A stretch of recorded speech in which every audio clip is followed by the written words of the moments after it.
Hello,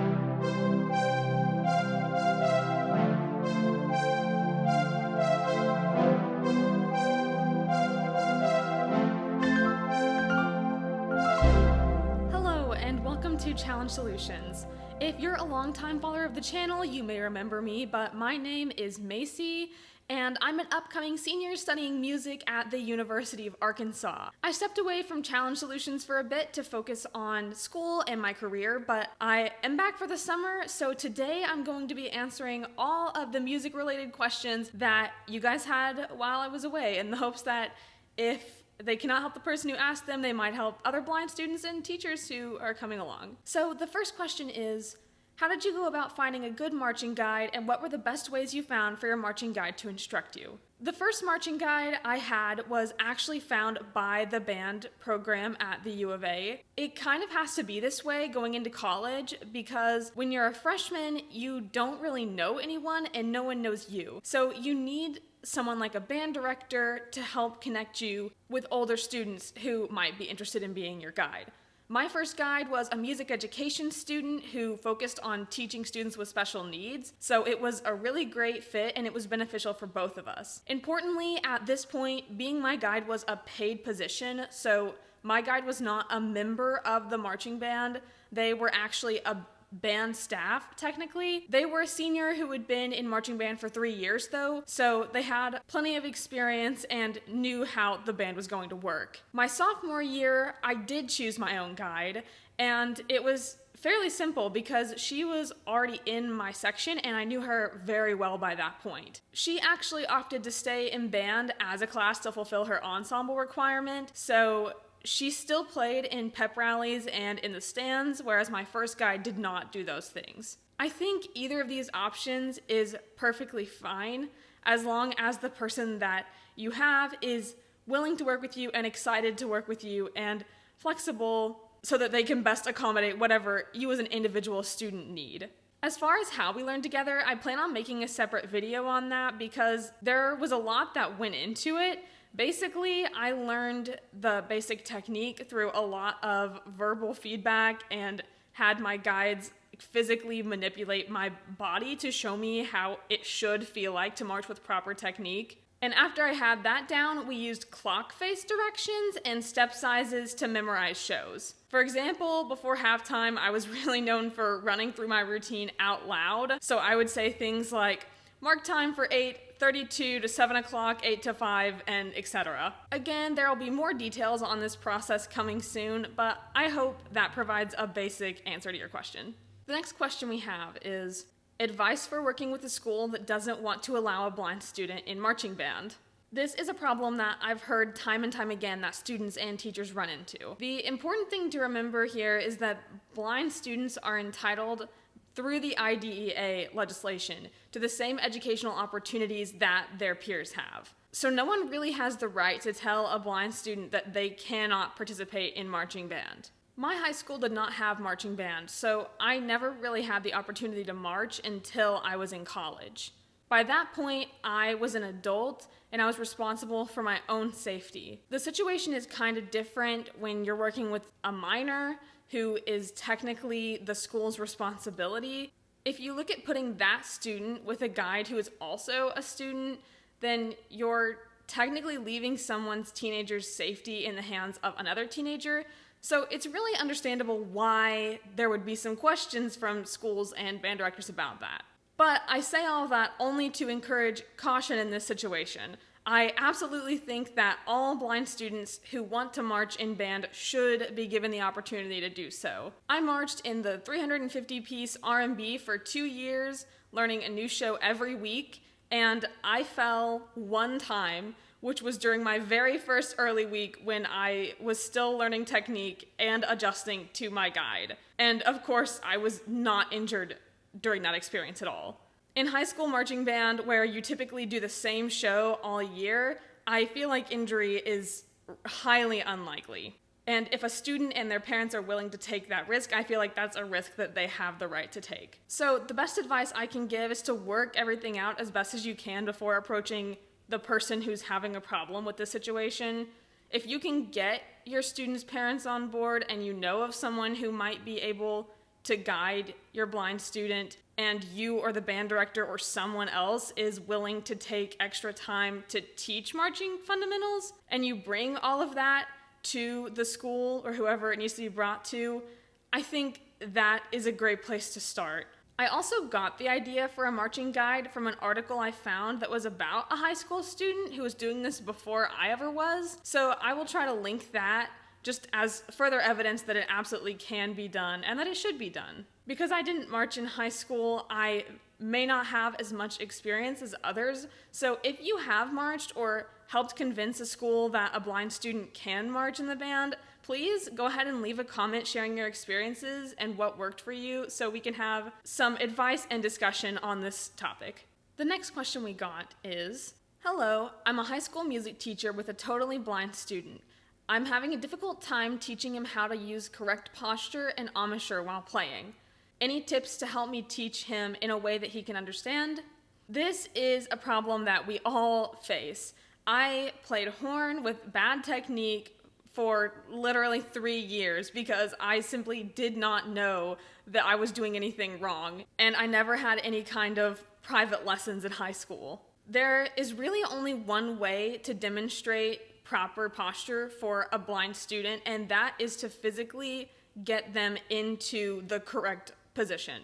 This is definitely most easily done by just physically moving their body, but of course you want to make sure that's okay with them and let them know anytime that you're going to touch them. If they're okay with it, you can place your hand on their back and have them straighten it or gently push their shoulders back, or in my case with horn, my director was moving the bell into the correct position. If your student is not okay with being touched, you can sometimes use really specific language to talk about what you want, and the student will eventually figure it out, and then you just have to catch it whenever that happens and hope that they remember what that feels like. Unfortunately, touch has also been the most helpful way for me to learn proper embouchure technique. I've had some really great teachers along the way, and I have vivid memories of touching both my high school band director and my college horn professor's faces to understand what my muscles should feel like. So literally, I would put one hand on my horn professor's corner of her mouth and one hand on the corner of my mouth, and she would do the thing, and I would try to make the corner of my mouth feel like the corner of her mouth did, or jaw placement was also a big one that we did that with. That's obviously not the most ideal situation for anyone involved, and it definitely led to a lot of laughs, but honestly, that is the best way that I've found to fully understand those more nuanced embouchure techniques. The other thing that makes teaching blind students embouchure so difficult is that most of us have a very minimal understanding of facial expressions. I also vividly remember my horn professor before the face touching telling me to frown one day, and I just did not know how. I still can't do it. I do not understand how to do that. So if you do need to use verbal directions with your blind student, try to be as specific as possible. You could possibly even direct their own hand to rest at the place where they should be moving. So to tighten your corner, if you have your student literally touch the corner of their mouth and feel it and tighten it, engage the muscles that they're touching, that can also sometimes be helpful. The other really hard part about teaching a blind student is that we also just don't always remember the way that it feels to be in a specific position, and we have no visual reference to have a reminder of that. A blind student is never going to look over at their section leader who is sitting up straight and remember that they should also be doing that. So it takes a lot of reminders to build those kinds of habits and muscle memory. This is why I would recommend dedicating some time to working with your blind student alone or having them in private lessons if possible, so that they can continually be getting reminders and have that one-on-one attention for someone to sit down with them and really work on that foundational technique. I hope that was helpful. For our next question, we have, "Hi Macy, I want to study music education, but I also want a guide dog. Do you think a dog would work well in a music education program? Is there anything I should consider?" The short answer is yes, absolutely. I think a dog can work great in a music education program, but it does need to be the right dog. I actually switched from music education to horn performance the semester before I got my guide dog, but when I applied for a dog, I was fully prepared to bring it into the environment of a music education program. The most important thing is to be very upfront with the guide dog school that you apply to about the environment that your dog is going to be working in every day. Any music degree is going to involve constant exposure to sudden loud noises. Everything from your large ensemble rehearsals to your percussion methods class to just existing in any school's music building could be too much for the wrong dog. You need a dog that can function and remain calm while all of that is happening around it. Also, adding the education aspect into the mix, you need a dog that can remain focused and under your control around children who are inevitably going to interact with it despite whatever instructions you give them.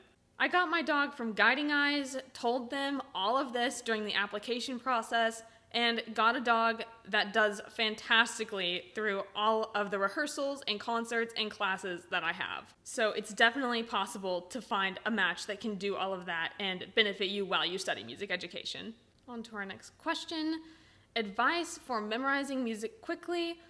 My son loves playing, but really struggles with memorization of long pieces. Yes, this is definitely a struggle for me as well. Coming from a very small high school to a very large university and performing in ensembles and taking private lessons was very overwhelming for me at first. Unfortunately, the only real way that I personally found to get better at memorization was just to keep on doing it. The more you memorize longer pieces of music, the less daunting they become and the faster and easier the process is. At the end of the day, memorizing one piece that's 200 measures long isn't inherently harder than memorizing 4 little etudes that are each 50 measures. The whole problem here, at least for me, was mental. And there are a couple of things that I do to help get past the general sense of being overwhelmed that come with longer pieces of music, so I'll share those. One that I use all the time is constantly keeping in mind what percentage of music I've learned. It seems kind of silly, but I will look at the measure numbers at the end of a piece and mentally figure out how far along I am. Even if I practice for half an hour and only learn 20 measures of music, that's still a tenth of a 200 measure piece, so I should be able to finish learning the rest in a little over a week. You can also use the timestamps to do this if you're learning by ear, but something about just recognizing how much of the whole I have already gotten through is really reassuring for me and helps me to keep going. There are also times when I'm memorizing that I just completely hit a wall. When this happens, I find it really helpful to go all the way back to the beginning of the piece and play up to wherever I have memorized. This helps me keep track of exactly where I am in the piece, reminds me how much I've already done, and also breaks me out of the monotony of memorizing and brings me back to actually making music. After that, I typically find it a little easier to keep on going and memorize a bit more of the piece. The last piece of advice I have is that when you've worked on memorizing a piece for a while, and you start to hit that point where you're just frustrated with yourself and frustrated with the fact that you have to memorize everything when no one else does, that is when it's time to stop practicing. If you can, just pick it up again the next day. If it's more of an urgent memorization situation, go get a snack, drink some water, talk to a friend, and come back in like an hour. One of the hardest but also best lessons that I've learned from memorizing music every single day for 3 years is that I do not memorize effectively or efficiently at all when I'm in that state. So if I can just take a tiny break and come back to it, that is super helpful. Our next question is, what technology is best for entering a music program as a Braille and screen reader user? This is another really great question. Everyone will give you a different answer on this, and your personal workflow can sometimes make this different, but I'm going to share what I've tried and found most helpful. In my opinion, the primary 2 devices that you should get are a MacBook and a HIMS Braille note taker. You could get away with using a Windows laptop if that is what you're most familiar with, but using a Mac gives you access to GarageBand, iMovie, and Keynote, which I've used countless times over the course of my degree. I prefer VoiceOver to JAWS or NVDA personally, but even without that, having these Apple apps is nice because Apple has continually been dedicated to accessibility, so you can pretty much count on those programs staying accessible, which is not always the case with third-party programs that you would get for Windows. When I came into college, I thought I needed a Windows computer so that I could use the Dancing Dots software. Personally, even with its bugs, I would recommend MuseScore over Dancing Dots to pretty much any blind musician any day of the week. This is for two main reasons. The first is that MuseScore is a mainstream software that is continually updated and will be familiar to your peers and your teachers. And the second is that MuseScore is completely free and works with all screen readers on Windows and Mac. Dancing Dots does work for some people and is definitely used by many blind musicians, but I personally also just feel that MuseScore is much easier to learn and less clunky to use. MuseScore has its bugs, but Dancing Dots also has its bugs, and it comes with a much steeper price tag, and no one around you will be able to help you if you need help with it. MuseScore also does output Braille if you need it in a pinch, but I've said before that BrailleMuse.net, which is a free website, is the better way to go. So with those two pieces of software, you're free to use Windows or Mac. As far as Braille devices go, I would strongly recommend that any music student own a Braille note taker, preferably a HIMS Braille Sense. This is because you absolutely need a portable and convenient way to read and write Braille music. HIMS devices are the only note takers that I know are able to read any file format that you might need for music, including the good feel files, which correspond with Dancing Dots, if you or anyone at your university decides to purchase that program. But even apart from reading Braille music files, I take all of my notes for all of my classes on a Braille Sense 6 because I can easily make a BRF file and switch between written text and music. Obviously, there's no way for a sighted person to read these notes or the music that you jot down on a note taker, but it was really, really helpful in, say, my counterpoint class to be able to keep up with what 5 or 6 voices were doing at the same time without having to ask my professor to repeat himself. And at the same time, in the same file, I could write the written notes that corresponded to the lecture and the musical examples that went with them. It was a really, really effective strategy of note-taking that I could not have done without a Braille note taker. On top of my Braille Sense and my Mac, I also have an iPad that I use every single day. This device is not absolutely necessary, but it does make my life a lot easier. It provides a device that can do pretty much everything that my Mac can, but it's much lighter and more portable, which is really handy when your backpack is filled to the brim with technology and guide dog supplies. Also, there are just certain things that work much better on the iPad than the Mac, like making presentations in Keynote or PowerPoint when you can touch the screen and have some idea of the physical layout of the slide. It's much easier. The reason why the iPad cannot be a standalone computer device for blind students right now is because, as far as I know, there's no accessible notation software for it. So I have to keep the Mac around for using MuseScore, but on days when I'm not needing to notate anything, I definitely only bring my iPad to school, and it makes my life significantly easier. Our next question is, how do you handle the workload of a music degree, especially with the extra time it takes to memorize and get Braille materials? Are you able to get extended time in college, and is it enough? Haha.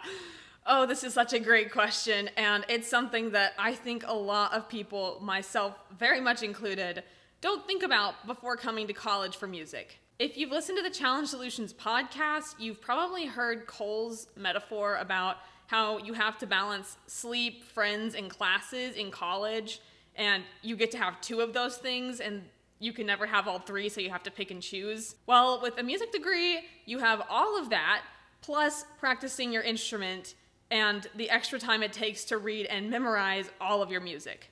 That is a lot to try to fit into a day. During the second semester of my freshman year, I was taking 9 classes, which is totally normal for a music student because all of your classes are 1 credit hour, and I was heavily involved in 3 student organizations. My lesson teacher was giving me 6 or 7 short etudes or scale exercises to work on each week, and I was preparing a solo piece as well.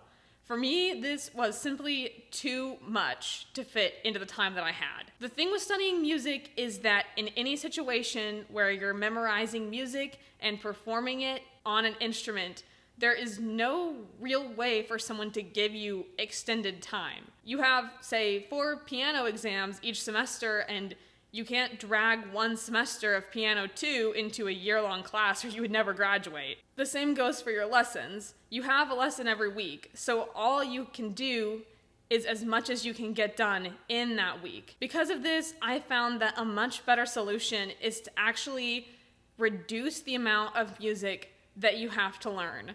Obviously, this is not a standard accommodation, and your professors are never required to do this for you, at least not at my university.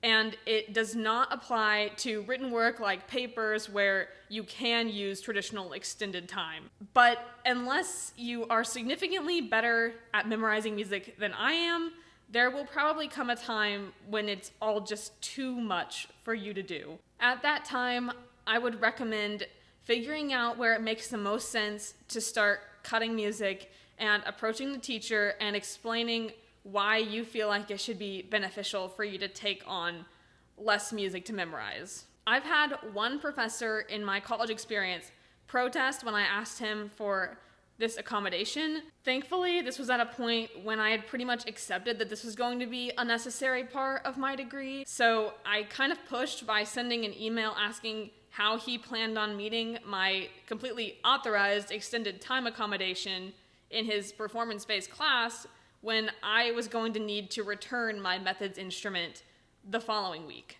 At this point, I had asked him in writing, and I assumed that he couldn't think of another option because neither could I, so he picked a smaller number of pieces from the methods book for me to learn, and everything was all good. With that being said, balancing the workload of a music degree is going to be challenging for any student, and any kind of learning difference or disability adds a layer to an already very teetering load. The most important thing I can say is that you have to make decisions about your own education based on your wants and needs. I'm completing a music performance degree in 4 years, but in order to do that, I had to drop a lot of the extracurricular activities and sacrifice a lot of my free time to do that. If you aren't willing to do that, or you simply cannot accomplish what you need to accomplish with the time that you have, there is no rule that says that you have to graduate in 4 years, and you can absolutely take a lighter load. So to give a more finalized answer to your question, yes, it is hard and almost impossible to balance the workload of a typical music degree as a blind student. But with that, you're also surrounded by people who want you to succeed, and they can and absolutely will make accommodations and support you along the way. And the last question we have, I saved my favorite for last. The question is, have you found that the music community is generally willing to make accommodations, or has it been hard to get what you need? Do you feel like your peers treat you equally? The answer to this question is hands down, absolutely yes. In my experience, all through college, I have faced very little resistance getting what I need from the music department here. From our marching band director finding a guide for me, to my lesson teacher cutting down my required etudes without me asking, to my piano professor giving me private lessons because class piano was mostly sight reading and I couldn't do that, to the department paying for Braille signs after people watched me scanning doors with my phone for the first week of my freshman year. I honestly cannot express my gratitude for the faculty in the music department at the U of A. As far as my peers, I couldn't ask for a more accepting community of people. I joke around with them in ensembles and play with them in chamber music and just generally exist with other musicians day in and day out. And I've made really fantastic friends and really great colleagues, and I've really had no issues being accepted or treated equally. The music community is such a great community to be a part of, and that's one of the main reasons why I really feel like any blind student who wants to pursue professional music making absolutely should do that. But yeah, that really wraps up this video. I hope you enjoyed it. If you did, please like and subscribe so that the YouTube algorithm will continue to know that we exist. If you have any questions or suggestions for future videos, we have a contact form on our website, vitalchallengesolutions.wordpress.com, and you can use that or email vitalchallengesolutions@gmail.com. As I said in the beginning of the video, I'm here for the summer, so music questions are very much welcome, and even if it's after the summer of 2024, I'm sure they can get those questions to me, so feel free to ask about anything I've said in this video or any other music questions that you may have. Thanks for watching, and we hope to see you in the next video.